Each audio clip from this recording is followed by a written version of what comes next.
Il est le descendant d'une illustre famille insulaire, mais c'est loin des convenances tout en retenue de son milieu qu'il revient sur son parcours d'honnête homme.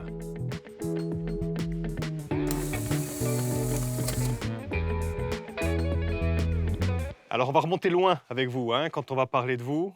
Oui, allez-y. Parce que dans la famille Pozzo di Borgo, tout commence peut-être, Régnier, on peut le dire, avec lui. Non. Non. Non. Ça revient de beaucoup plus loin. Lui, il est le résultat d'une Il est déjà le résultat d'une généalogie.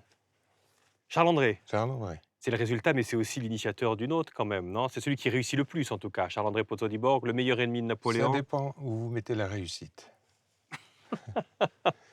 Non, il a bien œuvré. On peut rappeler sa carrière quand même, c'est quelqu'un qui a été ambassadeur de Russie. Effectivement, c'est très émouvant quand vous allez à l'ambassade de Russie. Vous avez une plaque avec tous les ambassadeurs russes qu'il y a eu, écrit en russe. Et lui est resté 30 ans ambassadeur de Russie à Paris pour appuyer le pouvoir des Bourbons. C'est étonnant. Étonnant, il va faire une fortune considérable. Et vous voyez les épaulettes là. Eh bien, quand il était nommé général russe par le tsar, les généraux locaux se disaient, ce petit Corse, nous emmerde. Et donc le tsar a pris ses épaulettes, il les a posées sur Pozzo.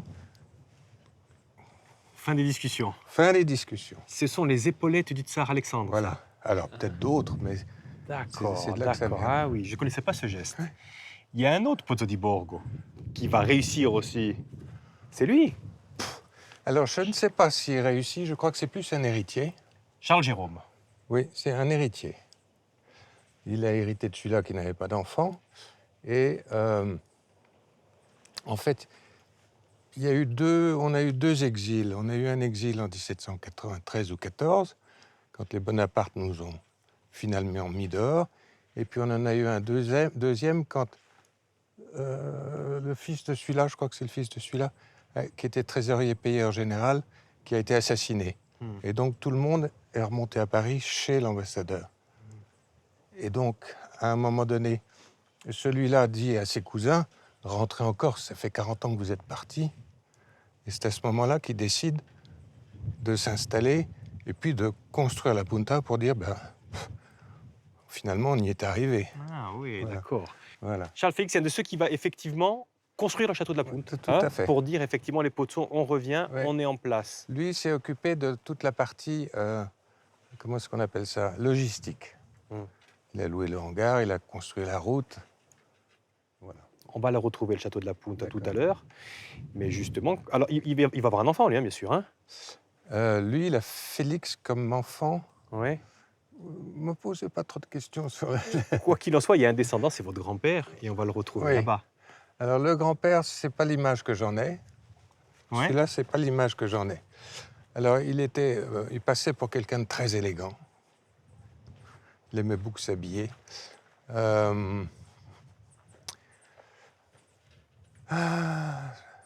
Faudrait voir quelle petite médaille il a. S'il est déjà croix de feu, je pense qu'il est déjà croix de feu, là. Donc, à la fin de la guerre, il a très peur que les communistes prennent le pouvoir en France. Et il va voir un de ses amis qui est un grand industriel qui s'appelait Solvay, un Belge. Et il lui dit, où est-ce que tu crois que je devrais mettre un peu d'argent? Et il dit, en Afrique. Donc, il a été acheter une terre à Guinée-Conakry. Manque de bol, c'est là que les communistes sont arrivés, pas en France. Voilà. Mais lui non plus n'a jamais travaillé de sa vie. Et le premier qui va travailler dans la famille, oui, c'est peut-être lui. Mais c'est mon crétin de père, je ne devrais pas dire ça comme ça. Mais il a une notion du travail. Lui était passionné, c'était un aventurier, mais j'appelais ça du travail. Il s'est occupé, son parti avait 1 million d'encartés, c'est pas en se tournant les pouces et en ne travaillant pas. Donc la notion de travail, je dirais salarié. Lui n'était pas salarié, lui était salarié. Pourquoi votre crétin de père? Parce que lui, il savait tout. Charles-André. Charles-André. Charles-André. Et on le voit avec ma mère. Avec votre maman. Comment on pourrait la définir, votre maman, elle? Est-ce qu'elle a été... Je ne sais pas si elle a été heureuse, parce qu'il déménageait, il changeait de pays tous les 2 ans à cause de son boulot. Ils avaient 5 enfants. Elle était éloignée de tous ses amis. Puis dès qu'elle s'installait quelque part, au bout de 2 ans, elle s'en allait. Donc elle n'a jamais fait de lien avec des gens qui étaient là. Donc finalement, elle ne voyait personne, elle était très sauvage. Alors que quand vous la regardez, elle a plutôt l'air charmante. Et puis issue d'une bonne famille, elle aussi. Je ne sais pas ce que vous appelez une bonne famille. Ben, c'est la famille qui est derrière. Venez avec moi.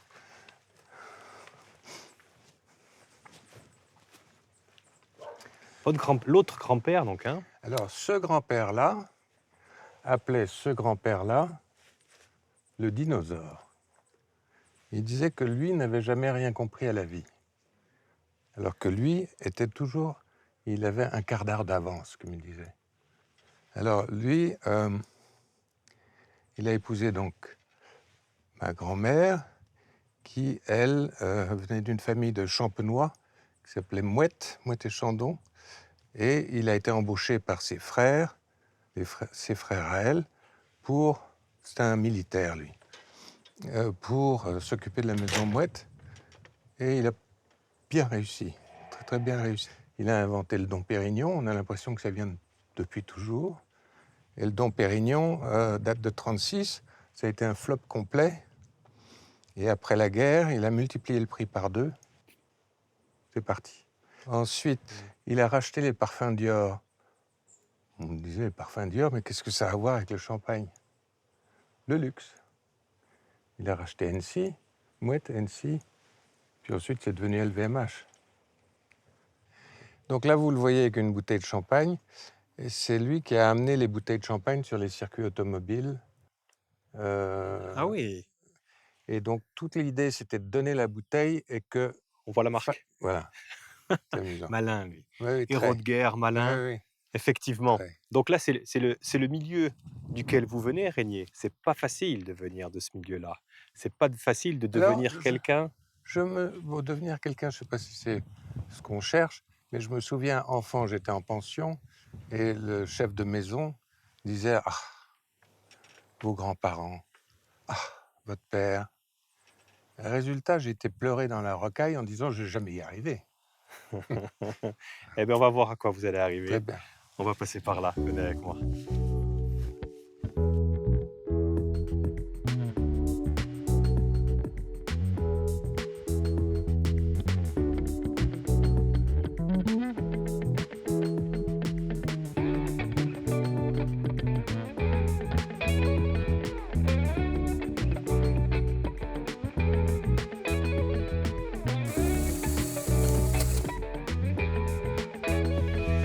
Et donc, vous arrivez, vous. Alors vous, quand vous arrivez, ben ça donne ça en fait. Dans la même année, votre maman, qui quelques mois avant jouait de la guitare, avait une vie libre, un petit peu de bohème, Voilà, elle a, et puis elle se retrouve avec 3 enfants, des jumeaux, voilà. après avoir eu, vous, dans la même année, hein, vraiment, hein, 11 mois. 11 mois. Ouais, 11 mois de différence. C'est ce qu'on appelle un retour de couche. Et puis, elle ne dessine plus, elle ne joue plus de la musique, c'est... Ouais. Voilà. Elle perd un peu sa joie de vivre, quoi. Oui, tout ça pour suivre un mari un peu raide Et occupée. et occupé.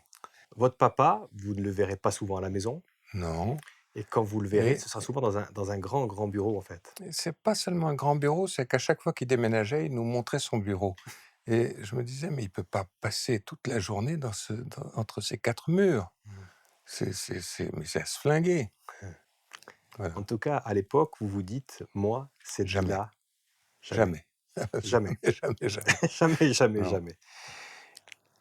Et j'ai mis cette photo derrière parce qu'il y a quelque chose d'important avec votre père. On voit votre père, votre mère, avec vos frères, bien sûr. Ouais. C'est comment il vous considérait, en fait, ce père.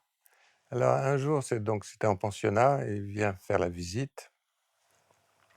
Et le lundi matin, le prof principal me prend par les épaules et me dit « Régnier, j'ai vu ton père hier. » Et il m'a dit « Tu es le plus bête de ses enfants. » Alors le mélange de mettre le bras, qui est une marque d'affection, Et derrière, te dire que t'es un con, c'est un peu dur. Mais en fait, il y en a même que pour Philippe, qu'on voit à la Philippe Oui, là à gauche. Oui. qui est bon en maths, qui a des facilités en fait, qui Et oui, il réfléchit a un des petit peu. facilités, bon musicien. Et vous allez plutôt trouver votre vocation ici. Ah Donc, oui, c'est dans l'architecture. Alors, avant de parler de territoire, enveloppe, intervention, quand vous choisissez l'architecture, je vous ai mis avec votre papa. oui. On peut pas dire qu'il vous ait soutenu pour choisir cette voie-là, hein. La seule chose, et là encore, c'est amusant, euh, il m'a dit un jour, le beau, c'est une histoire de PD. Donc je suis resté comme deux ronds de flanc. Alors qu'il Pour avait lui, la vécu. notion, alors qu'il était entouré de beaux Hein. partout, il n'était pas sensible à ça. Donc, vous faites vos études tout seul, À l'école spéciale, à l'école oui, spéciale. Et ça, c'est intéressant parce que c'est votre mémoire de fin d'études. oui. Et il est intéressant, ce mémoire de fin d'études, en 1977, là, parce qu'en fait, il n'y a aucun dessin, en fait. Il y a des dessins à l'intérieur. En fait, il n'y a aucun projet d'architecture. Parce que je trouvais que faire un projet d'architecture à l'école, c'est faire quelque chose de beau. Or, beau, ça ne veut rien dire. Il y a des contraintes. Dans l'acte de construire, il y a plein de contraintes que vous ne trouvez pas dans un diplôme. Donc, ça ne veut rien dire. Je préférais étudier tout ce qui amenait l'architecture. Donc, tous les territoires, enveloppe et intervention. Territoire, on a une certaine distance, je ne vais pas m'asseoir sur vos genoux. Hein, c'est toutes ces notions de territoire, comment ça marche. Enveloppe, ça c'est une enveloppe, la peau est une enveloppe. Habit, habitat, habitude. Avoir, manière d'être. Et tout tourne autour de ça. Bon, et intervention, j'étais plus intéressé par la rénovation que Oui, le neuf. vous allez donc commencer petit à petit à ouvrir votre cabinet. Et puis, vous faites beaucoup, effectivement, aussi de la rénovation dans des Oui, châteaux. Et là aussi, et à Moscou. et à Moscou. C'est notre ami Louchkov et Exactement, le Elena maire de Moscou, Baturina. exactement. Il y a Elena Alors, Baterina, sa ça femme, c'est, qui oui, est une des plus grandes fortunes. la 17e fortune russe avec les prébandes.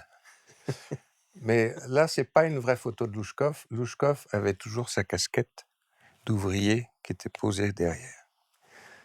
Et je me souviens de l'avoir vu dans le Midi parce que sa femme voulait aménager une maison de 4500 mètres carrés à Moscou. Et Louchkov arrive et il est à Vachy à côté de sa femme. Et puis je rentre dans la pièce. Et alors il se remet bien comme il faut. Il rajuste sa casquette comme les photos officielles. Et alors la Elena Baturina, elle avait un frère qui s'appelait Victor. Et tous les deux étaient très férus de Napoléon. Je dis, mais donc dans les 4500 mètres carrés, le dernier niveau, c'était uniquement collection d'objets empire. Et je dis, mais je comprends pas, il a quand même essayé de vous foutre une culotte, le Napoléon. C'est pas l'empereur qui nous intéresse, c'est le gars qui part de rien et qui réussit. Et si vous rencontrez effectivement ce type de clientèle, et notamment celle-ci, hein, Oui. c'est Baturina, c'est grâce à elle, Ah, hein. Votre femme, Sandrine, avec qui vous avez eu 2 enfants. Valentine et Nicolas. Mais oui, Sandrine, c'est une espèce de comète. Elle était extraordinaire. Elle vient d'une famille de parfumeurs, de grands parfumeurs. Une famille qui s'appelait Givaudan. Et les grands-parents ont vendu. Et elle est toujours dans les parfums. Elle a monté avec ma fille Valentine, ou ma fille Valentine a monté avec elle une entreprise qui s'appelle Quintessence, qui fait des produits parfumés. Et elle est toujours de bonne humeur. C'est agaçant. Je pense pas, non. Et votre fils? Et alors, mon fiston, Lui, il travaille aussi, dans le pétrole, oui, mais lui, il est chez Total. oui, tout Il à est fait. chez l'ennemi, hein, Ben oui, puisque parce que mon père ne comprenait pas comment étaient gérées les boîtes françaises. Mon exactement, fils non plus, d'ailleurs. mais le mot ennemi, on l'a, et c'est avec ce mot qu'on va quitter cette pièce pour aller sur une autre, parce qu'il y a un autre ennemi qui va nous occuper le Oui, temps qui arrive là. On y va? On va le voir? très bien, Allez, parfait. venez avec moi.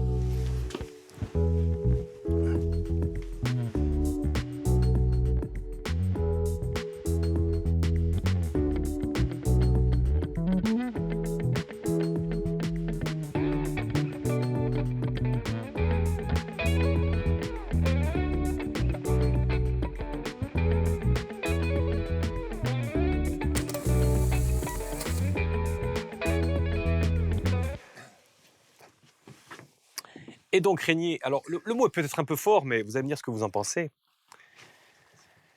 Ah, Philippe, oui.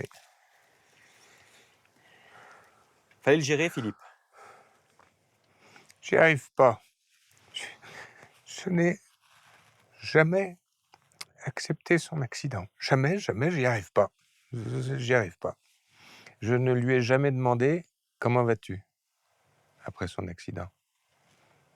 C'est un vrai gâchis, voilà. Et une grande souffrance. Il a souffert pendant 30 ans. Alors devant la caméra, il faisait toujours le joli cœur. Il était très actif pour les handicapés. Il était très...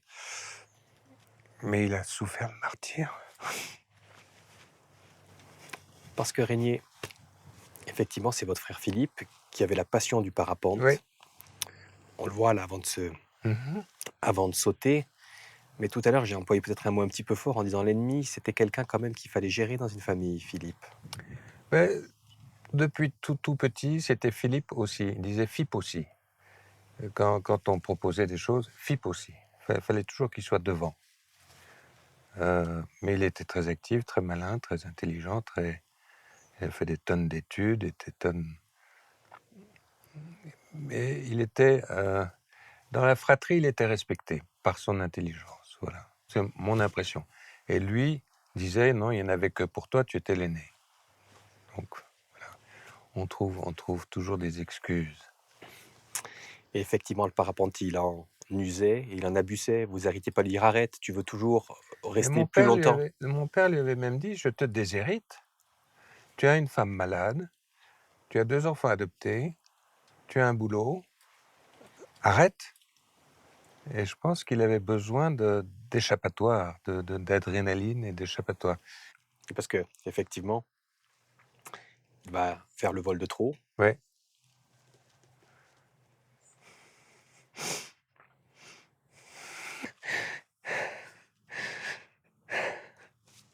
Excusez-moi.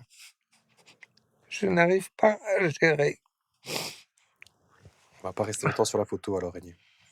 Bon, donc il y a Béatrice qui était très, très malade, qui avait une maladie de la moelle épinière, une maladie de sang.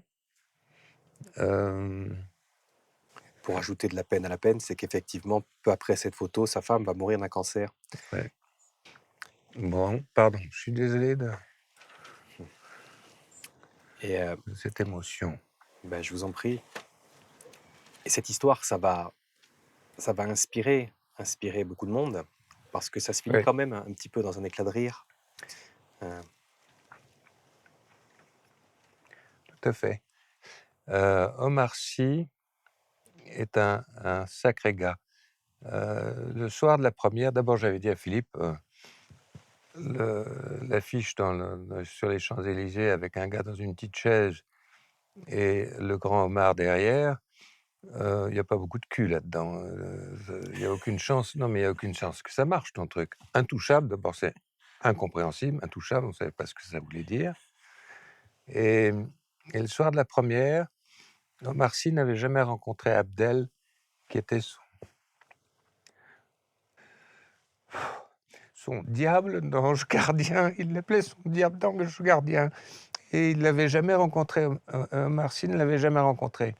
Et quand ils se sont rencontrés, Omar Sy s'est mis à pleurer. Ah bon. Super.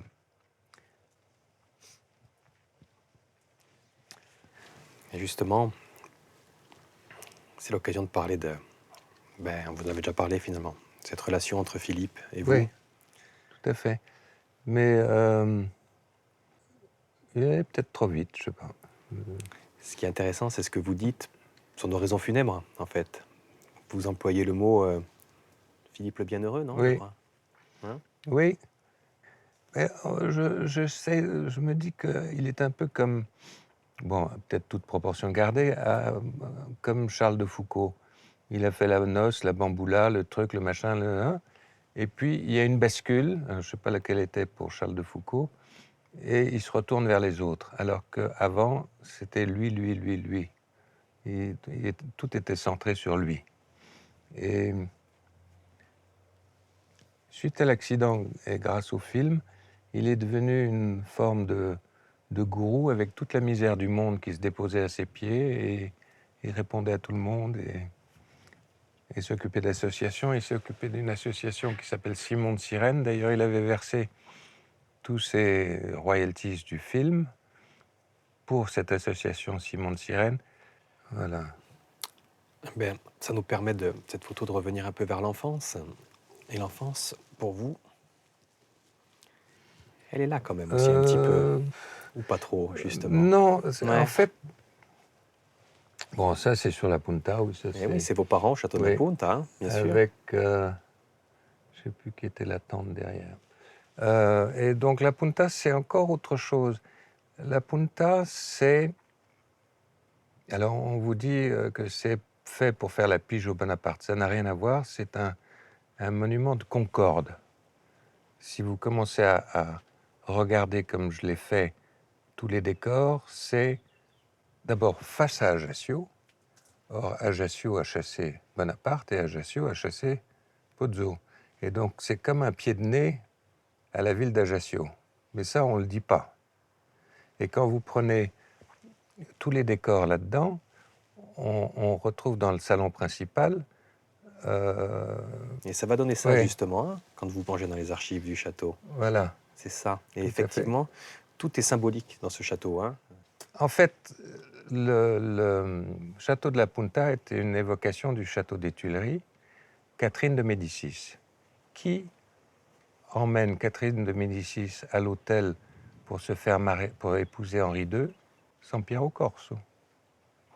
Donc il y a toujours, déjà ça, c'est déjà une évocation corse de Paris, quelque part. Ensuite, la porte, elle vient d'Amboise. Je me disais, gamin, une porte d'Amboise, oui, on aurait pu la faire par le menuisier du coin. Non. Et Amboise, c'est un château qui appartenait aux Valois. Et ce sont les premiers rois français qui ont embauché les Corses pour aller faire la guerre en Italie. Donc cette porte est un souvenir des Corses du continent. Donc c'est ce que vous décrivez effectivement dans ce dossier. Oui. Là, ce n'est pas simplement juste une vengeance pour dire, regarde, Napoléon, on a pris ton château. Non, ça n'a rien à voir. Rien à en voir. fait. Quand vous prenez le salon, il y a des lambris-bas dans le salon. Eh bien, on le visite, le château, parce que quand D'accord. vous êtes venu, justement, on vous a ouvert les portes et on va ouvrir les portes avec vous.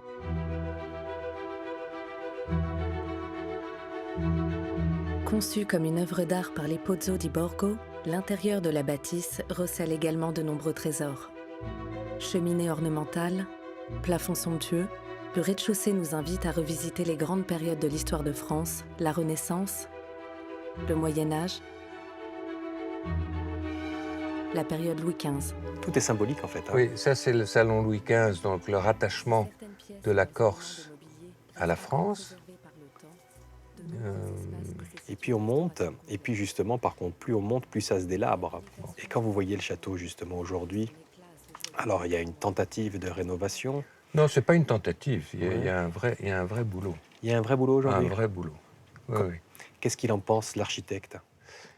L'architecte, j'aurais pas commencé par là. J'aurais pas commencé par la rénovation du château, j'aurais commencé par l'ouverture au site.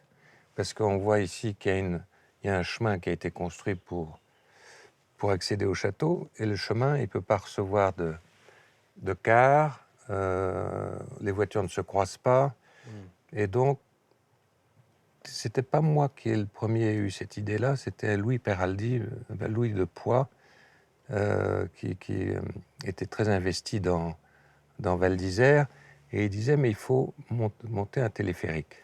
On peut 6-8 cabines. Et c'est un véritable voyage, parce que vous êtes sur la deuxième plus belle baie de Méditerranée, après Naples. Vous n'avez pas besoin de traverser tout l'arrière-pays avec des virages, etc. Vous montez dans le silence. C'est un vrai voyage, c'est un vrai waouh. Ça, c'est l'architecte qui parle, et le descendant de celui qui a créé le château. J'aurais préféré qu'il ait une usine de saucissons. Qu'il soit industriel, qu'il soit... alors bon, il avait de l'argent à dépenser, très bien, mais là, il y a une histoire. Mais quelque part, je me dis, c'est aussi une manière de dire, la famille est arrivée, elle se part des vêtements, habits, habitat, habitude, de l'aristocratie, alors qu'on sait très bien que 2 générations avant, c'était des petits propriétaires à latin, des bergers. Oui, mais ça vous offre quand même quelque chose, parce que quand vous êtes arrivé hier à Ajaccio, Grâce à vous, oui, merci. et il y a quelqu'un qui vous a ouvert les portes, vous avez visité ce Oui. lieu quand même, ça vous offre ce privilège. Qu'est-ce que quand vous rentrez, Alors, quelle j'ai impression ça vous donne? visité, je suis totalement détaché. Ah oui? Oui, oui, c'est une... comment est-ce qu'on appelle ça? Je regarde l'objet. Là encore ce matin... Sans nostalgie pour la grandeur passée. Aucune. Je n'y suis pour rien. Ouais. J'ai aucun mérite.